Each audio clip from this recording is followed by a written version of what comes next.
Welcome to మనం TV. నేను మీ ధనరాజ్. ఈరోజు మనతో పాటు ఉన్న గెస్ట్ ఎవరంటే మా సీనియర్ జర్నలిస్ట్ రావు గారు ఉన్నారు. సార్ నమస్కారం. నమస్తే తండ్రి. వైసీపీ కీలక నేత విజయసాయిరెడ్డి ఎవరైతే ఉన్నారో అతను వైసీపీకి రాజీనామా చేసి అదే విధంగా బీజేపీ. బీజేపీలోకి షిఫ్ట్ అవుతున్నారని అంటున్నారు. అది ఎంతవరకు నిజం? అది ప్రస్తుతానికైతే అది ఏ రకంగా ఉన్నా వైఎస్ఆర్‌సీపీ రాజ్యసభ సభ్యత్వానికైతే రాజ్యసభ కింద ఏదైతే ఉన్నాడో ఎంపికయ్యాడో రాజ్యసభ పదవికైతే కనుక రాజీనామా చేశాడు విజయసాయిరెడ్డి. అయితే ఆయన మొదటి నుంచి కూడా ఒక ఒబీడియంట్‌గానే ఉన్నారు. ఫస్ట్‌లో పార్టీ నుంచి 3 తరాల నుంచి వైఎస్ఆర్ ఫ్యామిలీకైతే ఒబీడియంట్‌గా ఆయన నడవడం జరిగింది.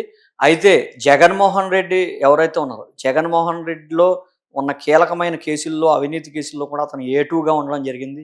అదేవిధంగా అనేక సార్లు ఇప్పుడు జగన్మోహన్ రెడ్డి ఏ విధంగా అయితే జైలు పాలయ్యారో, అదేవిధంగా విజయసాయిరెడ్డి కూడా కొన్ని రోజులు జైలు జీవితం గడపడం అయితే జరిగింది. అయితే అంత ధైర్యం ఆ టైంలో కూడా ఆ పార్టీని గానీ, ఆ కుటుంబాన్ని గానీ అతను ఏ రోజు కూడా విడవలేదు.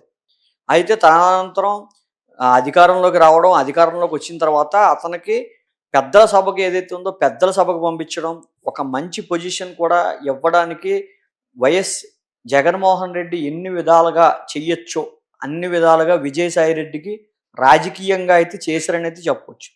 అయితే విజయసాయిరెడ్డి వైఎస్ఆర్‌సీపీ పార్టీకి వీడిపోవడానికి ఇప్పుడు బయటికెళ్ళడానికి కారణం ఏంటి అంటే కనుక, మనం ఒక్కసారి ఆలోచిస్తే కనుక అతను రాజకీయ కక్ష సాధింపుల్లోనూ ఉన్నాడు. జైలు జీవితం అనుభవించినప్పుడు జగన్మోహన్ రెడ్డితో ఉన్నాడు. అదే విధంగా అన్ని రకాలుగా పార్టీ పదవులు పొందాక కూడా ఉన్నాడు. అయితే ఇప్పుడే ఎందుకు బయటికెళ్ళిపోయాడు? ఇప్పుడే ఎందుకు బయటికెళ్ళిపోయాడంటే ఫస్ట్ పాయింట్ వచ్చేసి రాజకీయంగా ఆ పార్టీ అధికారంలో లేకపోవడం. అవును. ఇప్పుడు కూటమి ప్రభుత్వం ముందు రావడం. కూటమి ప్రభుత్వం వచ్చిన తర్వాత ఏదైతే వైఎస్ఆర్‌సీపీ పార్టీలో అవినీతి ఆరోపణలు ఒకదాని తర్వాత ఒకటి, ఒకదాని తర్వాత ఒకటి ప్రతి రోజుకొకటి, వారానికొకటి బయటపడే పరిస్థితి అయితే ఉంది. వారు పదవిలో ఉన్నంత కాలం అది ఎప్పుడూ బయటికి రాల. ఇప్పుడు మనం చూసుకోవచ్చు. ఇప్పుడు ఫారెస్ట్‌కి సంబంధించిన అటవీ భూములు ఆహ్, కబ్జా చేశారనే ఒక ఆరోపణ వైఎస్ఆర్‌సీపీ నాయకులపై వస్తుంటే, విజయసాయిరెడ్డి మీద ఏపీ ఫైబర్ నెట్‌కి సంబంధించిన ఒక కేసొచ్చింది. అదేవిధంగా ఏదైతే కాకినాడ పోర్ట్‌లో బియ్యం ఏదైతే దొరికిందో, ఆ బియ్యానికి సంబంధించిన బ్యాక్ బోన్‌గా విజయసాయిరెడ్డి పేరు కూడా రావడం జరిగింది. అదేవిధంగా అనేకమైన అవినీతి ఆరోపణలు, దానికి తోడు పాత కేసు. ఈ 3 ఒకేసారి ఇప్పుడు పదవిలో లేకపోవడంతో విజయసాయిరెడ్డి భయపడ్డాడా అంటే ఖచ్చితంగా అదొక కారణం అవ్వుండొచ్చు. అయితే అంటే విజయసాయిరెడ్డి రాజీనామా చేసేటప్పుడు నేను వ్యవసాయం చేసుకుంటాను, మా ఊరెళ్ళిపోతానని చెప్పడం అయితే జరిగింది. అది ఎంతవరకు కరెక్ట్ అంటే? వ్యవసాయం అంటే అతను ఏ రకంగా అన్నాడో తెలీదు గానీ, అయితే ఇదొక స్ట్రాటజీ కింద అయితే మనం చూడొచ్చు ఖచ్చితంగా. ఎందుకంటే జగన్మోహన్ రెడ్డికి సంబంధించి ఇతను బాగా అత్యంత సన్నిహితుడు. జగన్మోహన్ రెడ్డి ఊర్లో లేని టైంలో, లండన్‌లో ఉన్న సమయంలో ప్రధానంగా రాజకీయ పార్టీకి అతను ఏదైతే రాజ్యసభకు ఉన్నాడో, రాజ్యసభ సభ్య రాజీనామా చేయడం పదవికి. అదేవిధంగా విజయసాయిరెడ్డి 60 ఏళ్ల పైబడిన వయసులో ఒక వివాదంలో అయితే అతను పర్సనల్‌గా చిక్కుకోవడం, బాగా ట్రోల్ అయ్యాడు. అప్పుడు దాకా విజయసాయిరెడ్డి అంటే ఒక హుందాతనం, ఒక గౌరవం ఉండేది. అతని అవినీతి ఆరోపణలు ప్రతి ఒక్కరి మీద రాజకీయ నాయకుల్లో ఎక్కువ కాలం ఉన్నా సరే, ఇప్పుడు ముఖ్యమంత్రి అవినీతి ఆరోపణలు ఉండగానే జగన్మోహన్ రెడ్డి గారు కూడా ముఖ్యమంత్రి అవ్వడం జరిగింది. విజయసాయిరెడ్డి కూడా పదవులు అలంకరించడం జరిగింది. అయితే అవినీతి ఆరోపణలు ఏ రకంగా ఉన్నా ఇతను వ్యక్తిగతంగా అయితే పూర్తి స్థాయిలో డ్యామేజ్ అయ్యాడని చెప్పొచ్చు. ఏదైతే మదన్ మోహన్ అనే వ్యక్తి అందరికీ ఆంధ్ర రాష్ట్రంలో గానీ, తెలుగు రాష్ట్రాల్లో గానీ అందరికీ సుపరిచితమైన వ్యక్తి. ఆ మదన్ మోహన్ తన భార్యకు కడుపు చేసింది విజయసాయిరెడ్డే అంటూ కూడా తిరగడం. తన పిల్ల అతనికి అతని భార్య శాంతికి పుట్టిన పిల్లలు ఎవరైతే ఉన్నారో డీఎన్ఏ టెస్టులు ఖచ్చితంగా డీఎన్ఏ టెస్ట్ చేయాలి. అవును. డీఎన్ఏ టెస్ట్ చేసి ఖచ్చితంగా ఎవరనేది నిర్ధారించాలి. ఖచ్చితంగా నాకు విజయసాయిరెడ్డి మీద ఎక్కువ అనుమానం ఉంది. విజయసాయిరెడ్డి నా శాంతి బిడ్డకి తండ్రి అంటూ కూడా పదే పదే ఆరోపణలు చేయడం జరిగింది. నారా లోకేష్‌ని కూడా కలవడం జరిగింది ఇదే విషయంపై. ఖచ్చితంగా విజయసాయిరెడ్డిని డీఎన్ఏ టెస్ట్ చేయించమని నారా లోకేష్‌ని అడుగుతున్నాడు. నారా లోకేష్ దగ్గరుండి చేయించకపోయినా డీఎన్ఏ టెస్టు అయితే ఖచ్చితంగా దీని మీద యాక్షన్ తీసుకోవాలంటున్నారు. ఇది కేవలం పర్సనల్ గొడవ కింద చూస్తారు గానీ, వ్యక్తిగత కారణాల వల్ల వాళ్ళిద్దరూ ఇప్పుడు అతని భార్యకి ఇష్టం లేకుండా అయితే అతను చేయడు. అతను ఒకవేళ నిజంగా చేస్తే. అయితే డీఎన్ఏ టెస్ట్ చేయాలి అంటూ కూడా ఒక కుటుంబం రోడ్డున బారిన పడడం చాలా దారుణమైన విషయం. ఇది ఏ మగాడికి మదన్ మోహన్ లాంటి గతి అయితే పట్టకూడదు. ఎందుకంటే మదన్ మోహన్ సిగ్గు విడిచి విజయసాయిరెడ్డే తన భార్యకు పుట్టిన కొడుకుకి తండ్రి అంటూ కూడా పదే ఆరోపించడం, దమ్ముండే డిఎన్ఏ టెస్ట్ చేయించుకుని నిరూపించండి అంటూ కూడా అనడం. అంటే విజయసాయి రెడ్డి రాజీనామా చేయడానికి ఇది ఒక కారణం అంటున్నారు మీరు ఇప్పుడు. ప్రధానంగా ఇది కూడా కారణం అయి ఉండొచ్చు. ఎందుకంటే వ్యక్తిగతంగా అతను డౌన్‌ఫాల్ అయ్యాడు. హ్మ్. అంటే అతను అంటే ఇంకొక ఆరోపణ ఏమొస్తుందంటే, జగన్ లండన్ వెళ్ళేటప్పుడు విజయసాయి రెడ్డిని బెంగుళూరు ప్యాలెస్‌కి తీసుకెళ్ళి అక్కడ కొట్టారు అని అనడం అయితే జరుగుతుంది. అసలు అది జరిగుంటదా? లేదంటే రూమర్సేనా? అంటే చెప్పలేం అది. అది ఎందుకంటే మనం దగ్గరుండి చూడలేదు కాబట్టి ఒక్క రకంగా చెప్పాలంటే జగన్ ఆ రకమైన స్వభావం కలిగి ఉన్న వ్యక్తా అంటే కూడా అయ్యుండొచ్చు. ఎందుకంటే ఇప్పుడు జగన్ పైన చాలా ఇటువంటి దాడుల ఆరోపణలైతే చాలా ఉన్నాయి. ఎందుకంటే ఆయనకి కొంచెం ఇగో ఎక్కువ. ఎవరిని లెక్క చేయనితనం ఈ రకంగా ఉండేది ఆయన స్వభావం అంటూ కూడా అంటే బయటకి కనిపించే జగన్ వేరు, లోపల కనిపించే జగన్ వేరు. లోపల 4 గోడల మధ్యలో ఆ జగన్ వేరు అని కూడా చాలామంది విమర్శిస్తూ ఉంటారు. మనమైతే దగ్గరికెళ్ళి చూడలేదు గానీ, అయితే ఆయన గెలిచిన తర్వాత ప్రజలకు దూరంగా ఉండడం, ఆయన ఒక ఆహ్, ఈ ఏదో ఈ సామ్రాజ్యానికి ఆయనే అధినేతలాగా వ్యవహరించడం, అసలు కనీసం ప్రజలను గెలిచిన తర్వాత చూడకుండా తెరచాపల మాదిరిగా ఈ తెరచాటు మాదిరిగా ఈ కట్టెలను కట్టుకుంటూ రోడ్డు పైన అనేక ఫంక్షన్‌లు, కార్యక్రమాల్లో అనేక చోట్ల ఆంధ్రాలో పాల్గొనడం జరిగింది ఆయన అధికారంలో ఉన్నప్పుడు.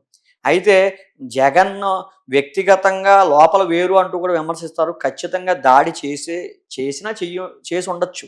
అయితే విజయసాయిరెడ్డిని కొట్టినంత మాత్రాన అతను రాజకీయంగా వైదొలుగుతాడనైతే నేను నమ్మను. ఎందుకంటే విజయసాయిరెడ్డికి రాజ్యాంగంలో ఎన్ని రకాల పదవులు అవకాశం ఉంటదో, ఆయనకి ఎంత అవకాశం ఉంటదో అంత అవకాశం కూడా ఇచ్చి ఎంకరేజ్ చేసిన వ్యక్తి.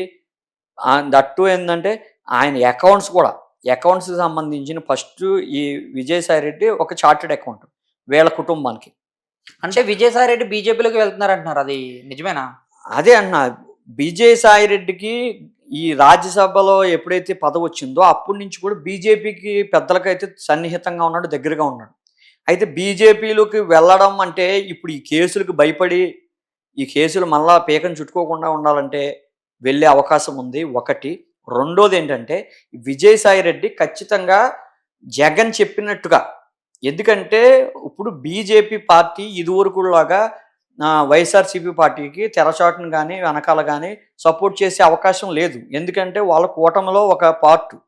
కూటమిలో పవన్ కళ్యాణ్‌కి అత్యంత సన్నిహితంగా మెలుగుతున్న పార్టీ అది. బీజేపీ. వాళ్ళు ఇప్పుడు డైరెక్ట్‌గా వాళ్ళకి సపోర్ట్ ఇచ్చే పరిస్థితి ఉండదు. అంటే వైసీపీ నుంచి సడెన్‌గా ఒక్కొక్క ఎమ్మెల్యే జంప్ అవ్వడం అయితే జరుగుతుంది. విజయసాయి రెడ్డి రాజీనామా చేశారు. అదేవిధంగా కొడాలి నాని కూడా రాజీనామా చేయబోతున్నాడని తెలిసింది. సో, ఒక్కసారి ఇంతమంది సీనియర్ నేతలు పోతున్నారు కదా! వైసీపీకి ఏదైనా ప్రభావం చూపిస్తదంటారా ఇవన్నీ? ఖచ్చితంగా విజయసాయిరెడ్డి వైసీపీకి దూరం అవ్వడం ప్రభావం చూపిస్తది. ఎందుకంటే విజయసాయిరెడ్డి వైసీపీ పార్టీలో చిన్న స్థాయి వ్యక్తి కాదు. ఏదో ఒక నాయకుడో, ఒక ఎమ్మెల్యేనో, ఒక ఎంపీనో విజయసాయిరెడ్డి అయితే ఆ రకంగా చూడాల్సిన పని లేదు. విజయసాయిరెడ్డికి ముందు నుంచి కూడా చాలా అత్యంత సన్నిహితలు ఉన్నాయి. ఎందుకంటే అకౌంటెంట్ అనే వ్యక్తులకి చాలా లోతుగా విషయాలు తెలిసే అవకాశం ఉంది. ఇటు ఆర్థిక నేరాల్లో కూడా అతను కూడా ఉన్నాడంటూ కూడా అతన్ని ఏటూగా చేర్చడం జరిగింది. అతను జైలుకి వెళ్ళడం కూడా జరిగింది. అయితే ఈ క్రమంలో విజయసాయిరెడ్డి వైసీపీ పార్టీని వీడడం కొంత వైసీపీ పార్టీకి అయితే దెబ్బే అని చెప్పాలి. అయితే ఇందులో ఇంకొకటి కూడా ఆలోచించొచ్చు మనం. ఎందుకంటే జగన్మోహన్ రెడ్డి స్ట్రాటజీ కూడా కావచ్చు ఇది. ఎందుకంటే ఇప్పుడు పదవి నుంచి బయటకు వచ్చేసి ఇప్పుడు ఈ ఎనకాల నుంచి బ్యాక్ డోర్ నుంచి కూడా బీజేపీతో అతను సాన్నిహిత్యంగా ఉంటూ ఇతని కేసుల్లో అరెస్ట్ అవ్వకుండా చూడడానికి కూడా అవకాశం ఉంది కాబట్టి విజయసాయిరెడ్డిని సైలెంట్‌గా బయటికెళ్ళిపోమనొచ్చు. అంటే విజయసాయి రెడ్డి రాజీనామా చేయడానికి కూడా జగన్ ప్లానే అంటున్నారు మీరు. ప్లానే. అవ్వచ్చు. అయ్యుండొచ్చు. 90%. ఎందుకంటే ఇప్పుడు అతను ఆర్థిక నేరాలు పడి జైలుకెళ్ళినప్పుడు విజయసాయిరెడ్డి బయటికి రాలా. అతనికి ఏ పదవి గెలవనప్పుడు కూడా అతను పార్టీని వీడి బయటికి రాలా. ఏదైతే ఉన్నారో సజ్జల రామకృష్ణారెడ్డి ఆయన కూడా ఏటూగా వ్యవహరిస్తా అన్ని కార్యక్రమాలు ఆయన్నే చూసుకున్నా సరే ఇతనికి కోపం రాలా. ఇన్ని విషయాలు జరిగాక కోపం రాలా. అతని పర్సనల్ విషయాలు అయితే బయటపడ్డాయి. అందులో జగన్మోహన్ రెడ్డి ఇన్వాల్వ్ అయ్యే అవకాశం లేదు. ఎందుకంటే అది ఇంకా పార్టీకి డ్యామేజ్ అవుతుంది. ఈ క్రమంలో ఇన్ని జరిగినా బయటికి రాని వ్యక్తి ఇప్పుడు కూటమి ప్రభుత్వం అధికారంలో ఉంది కాబట్టి, కేసు మీద కేసు, దెబ్బ మీద దెబ్బ తగులుతుంది కాబట్టి, అవినీతి ఆరోపణలు ఒకదాని తర్వాత ఒకటి బయటికి వస్తున్నాయి కాబట్టి, ఈ క్రమంలో ఖచ్చితంగా విజయసాయిరెడ్డి కనుక వైసీపీలో కొనసాగితే జైలు పాలు అవుతాడని ఆలోచించొచ్చు. ఈ పార్టీకి ఇప్పుడు బలహీన స్థితిలో ఉన్నప్పుడు బీజేపీ సపోర్ట్ కావాలంటే విజయసాయిరెడ్డిని జగన్మోహన్ రెడ్డి దగ్గరుండి బయటికి పంపించి రాజీనామా చేయించి ఇంకా 3 సంవత్సరాల పదవి ఉంది ఆయనకి పదవీ కాలం ఉన్నా సరే బయటికి వెళ్ళడం, బయటికి వెళ్ళి ఖచ్చితంగా బీజేపీతో పెద్దలతో అయితే అత్యంత సన్నిహితంగా మెలగడం. ఈ క్రమంలో విజయసాయిరెడ్డి అవకాశం ఉంది. వ్యవసాయం చేసుకోవడం అనేది నమ్మదో, అతనికి అది సూట్ అయ్యే పని కూడా కాదు. విజయసాయిరెడ్డి అనే వ్యక్తిగతంగా అయితే చాలా చదువుకున్న వ్యక్తి, అతను చాలా నాలెడ్జ్డ్ పర్సన్. అతను వెళ్ళి ఏమీ తెలియనట్టుగా వ్యవసాయం చేసుకుంటానంటే కనుక అది నమ్మశక్యం కాని పరిస్థితి. అయితే ఈ క్రమంలో మనం ఆలోచించాల్సింది ఏంటంటే, నాకు చంద్రబాబుతో గొడవలు లేవు పర్సనల్‌గా. నాకు పవన్ కళ్యాణ్‌తో గొడవ లేదు. నాకు పవన్ కళ్యాణ్ బాగా సన్నిహితుడు. ఇవన్నీ చెప్తూ బీజేపీ పెద్దలు నాకు బాగా క్లోజు. ఇవన్నీ కూడా చెప్పడం జరుగుతుంది విజయసాయిరెడ్డి. విజయసాయిరెడ్డి జనరల్‌గా రాజీనామా చేయాల్సొస్తే వైఎస్ఆర్‌సీపీ పార్టీ అంటే నాకు గౌరవం కాబట్టి నేను నా వ్యక్తిగత కారణాల వల్ల నేను వ్యవసాయం చేసుకుంటాను. నాకు ఈ రాజకీయాలు వద్దంటూ కూడా బయటికెళ్ళిపోవచ్చు. కాకపోతే టీడీపీ వాళ్ళతో నాకు ఎటువంటి ఇది లేదు. పవన్ కళ్యాణ్ నాకు అత్యంత సన్నిహితుడు. బీజేపీ నాయకులు నాకు తోడుగా ఉన్నారు. వాళ్ళు నాతో రిలేషన్ చాలా బాగుంది అంటూ కూడా పదే ఈ ఈ చెప్పడం కూడా ఒక స్ట్రాటజీలో ఒక భాగం కిందే చూడాలి. ఎందుకంటే విజయసాయిరెడ్డి సాదాసీదా వ్యక్తి కాదు. అతను బాగా ఎడ్యుకేటెడ్ పర్సను, తెలివైన వ్యక్తి. ఆర్థిక నేరాల్లో అందివేసిన చెయ్యగా అందరూ పిలువబడుతూ ఉన్న విమర్శలైతే ఉన్నాయి, ఆరోపణలైతే ఉన్నాయి. ఈ క్రమంలో విజయసాయిరెడ్డి ఏదో కామ్‌గా వెళ్ళిపోయి నేను వ్యవసాయం చేసుకుంటానంటే మనం నమ్మక్కర్లేదు. రెండోదేంటంటే ఖచ్చితంగా పవన్ కళ్యాణ్‌తో సన్నిహితంగా ఉన్న జనసేనలోకి జన సైనికులైతే రానివ్వరు. పవన్ కళ్యాణే ఒప్పుకున్నా సరే, జనసేన గాని, జనసేనకు సంబంధించిన నాయకులు గాని ఒప్పుకునే అవకాశం ఉండదు. ఎందుకంటే జనసేన అధిపతి ఏదైతే తన కార్యకర్తలు, తన మనుషులు ఏవైతే చెప్తారో అది ఖచ్చితంగా ఫీడ్‌బ్యాక్ తీసుకునే అలవాటు పవన్ కళ్యాణ్ గారికి ఉంది. ఈ నేపథ్యంలో పవన్ కళ్యాణ్ గారు ఒప్పుకున్నా సరే జన సైనికులు ఒప్పుకుంటారా? లేకపోతే జనసేనకు సంబంధించిన నాయకులు, ఆ ఏరియాకి సంబంధించి ఉన్న నాయకులైతే ఒప్పుకుంటారా? వైజాగ్‌కి సంబంధించిన ఏరియాలో నాయకులైతే ఒప్పుకుంటారా? అక్కడ ఖాళీ ఉందా జనసేన? ఈయన వచ్చినా సరే అంటే ఖచ్చితంగా అవకాశం లేదని చెప్పాలి. సార్ చూద్దాము అసలు జనసేనలోకి వెళ్తాడా? అదే బీజేపీలోకి చేరుతాడా అనేది మనమైతే వేచి చూద్దాం sir. Thank you very much.